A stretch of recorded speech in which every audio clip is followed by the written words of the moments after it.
Paano nga ba ako magluto ng loaded stir-fry noodles? Pag ako pa naman nag-cravings mga kahabab, ay nako, lahat ng makikita ko sa ref ay ilalagay ko sa aking stir-fry noodles. At dahil nga wala tayong rice, dyan tayo babawi. Ganun rin ba kayo? Hindi kasi ako mapapakali hanggat hindi ko ito makakain. Alam ko naman na meron tayong kanya-kanyang version ng ating noodles, no? So eto na, ganito ako magluto. Ito yung preparation natin. Siyempre, hindi lang naman ang toppings ang loaded natin, pati rin gulay.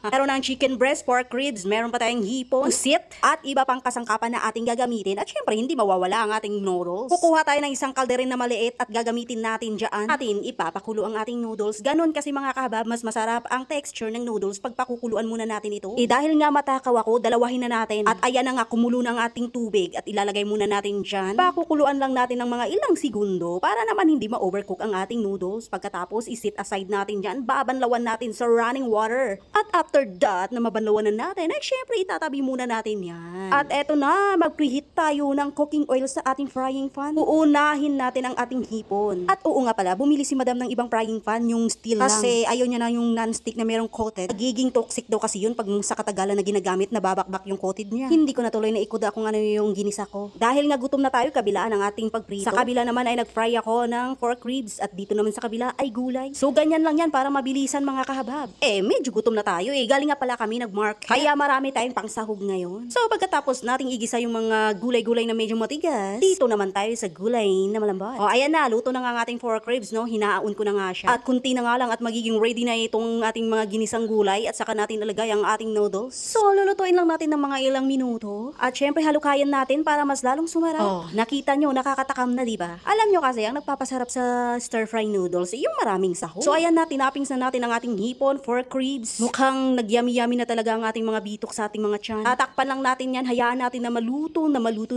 saka natin lagyan ng dahon-dahon. Gusto ko kasi merong mga ganitong dahon mga kahabab kasi yung aroma niya, talagang tatawagin ka, ang bango, eto na. Pak na pak, ready na ang ating loaded stir-fry noodles. At syempre, hindi muna tayo kakain. Hindi muna natin yan babanatan. Magpapainggit muna tayo. Oha.